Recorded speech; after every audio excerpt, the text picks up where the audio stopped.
고난 너머에 더 큰 고난이 기다린다 할지라도 오직 하나님만을 신뢰하십시오. 여러분의 영혼의 시력이 회복되기를 마음이 없는 분에게 시청자가 아니라 우리는 예배자가 되어야 됩니다. 샬롬, 추석 명절 잘 보내고 계십니까? 오늘 하루도 하나님께 주시는 행복감이 여러분의 삶에 가득하기를 주 여러분 축복합니다. 또한 여러분을 통해서 여러분의 가정에 구원의 빛이 밝혀지기를 축복합니다. 함께 나눌 말씀은 고린도후서 5장 11절부터입니다. 그러므로 우리는 주님이 두려운 분이심을 알기에 사람들을 설득하려고 합니다. 우리는 이미 하나님 앞에서 환히 드러났습니다. 여러분의 양심에도 우리가 환히 드러나기를 바랍니다. 그렇다고 해서 또다시 우리가 우리 자신을 여러분에게 치켜 세우려는 것은 아닙니다. 우리는 여러분이 우리를 자랑할 수 있는 근거를 여러분에게 드리는 것입니다. 그래서 속에는 자랑할 것이 없으면서도 겉으로만 자랑하는 사람들에게 여러분이 대답할 말을 가지게 하려는 것입니다. 우리가 미쳤다고 하면 하나님께 미친 것이요, 정신이 온전하다고 하면 여러분을 두고 온전한 것입니다. 그리스도의 사랑이 우리를 휘어잡습니다. 우리가 확신하기로는 한 사람이 모든 사람을 위하여 죽으셨으니 모든 사람이 죽은 셈입니다. 그런데 그리스도께서 모든 사람을 위하여 죽으신 것은 이제부터는 살아있는 사람들이 자기 자신들을 위하여 살아가도록 하려는 것이 아니라 자기들을 위하여서 죽으셨다가 살아나신 그분을 위하여 살아가도록 하려는 것입니다.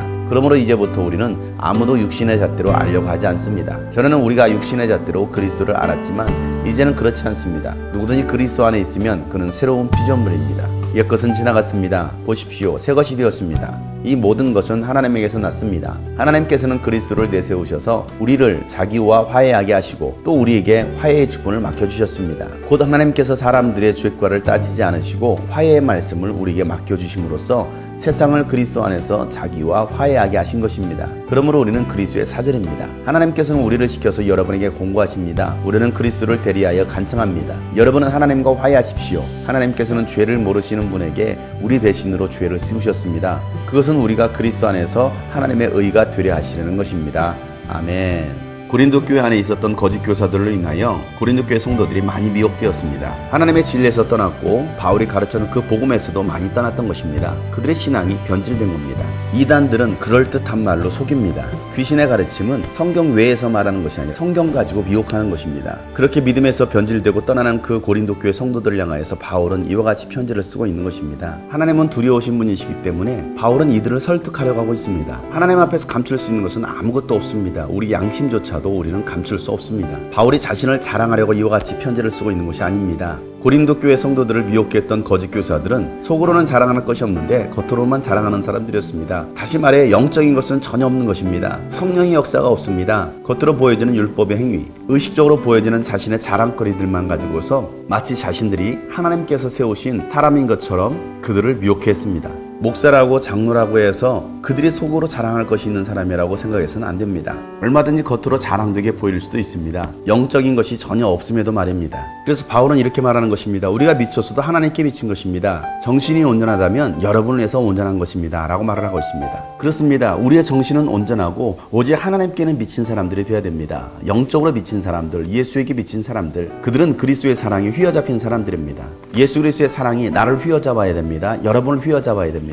그 사랑이 우리를 휘어잡지 않는다면 우리는 얼마든지 미혹될 수 있습니다. 믿음에서 떠나고 복음에서 변질될 수 있습니다. 예수님은 모든 사람을 위해 죽으셨습니다. 한 사람의 죽음으로 말미암아 모든 사람이 살 수 있게 된 것입니다. 그렇게 하신 것은 이제는 우리가 나 자신을 위해 사는 것이 아니라 우리를 대신해서 죽으신 예수 그리스도를 위하여 살게 하시려고 예수님께서 그렇게 죽으셨고 부활하신 것입니다. 이제 우리가 어떻게 살아가는 것이 과연 옳은 삶입니까? 나를 대신하여 죽으신 예수 그리스도를 위해 살아가는 것, 그들이 바로 구원받은 하나님의 사람들인 것입니다. 우리가 예수 그리스도 안에 있으면 새로운 피조물입니다. 예전 것은 지나갔고 이제는 새 것이 된 것입니다. 그래서 우리는 육신의 잣대로 그들을 판단해서는 안 되는 것입니다. 예수님 안에서 새로운 피조물이 되었기 때문입니다. 바울이 그리스도의 사도가 된 것도 마찬가지입니다. 하나님은 우리에게 화해의 직분을 맡겨주셨습니다. 하나님은 알지 못하는 사람들에게 예수 그리스도의 복음을 전함으로 하나님과 화해케 하는 그 직분을 저와 여러분에게 주신 것입니다. 그래서 우리는 그리스도의 사절단입니다.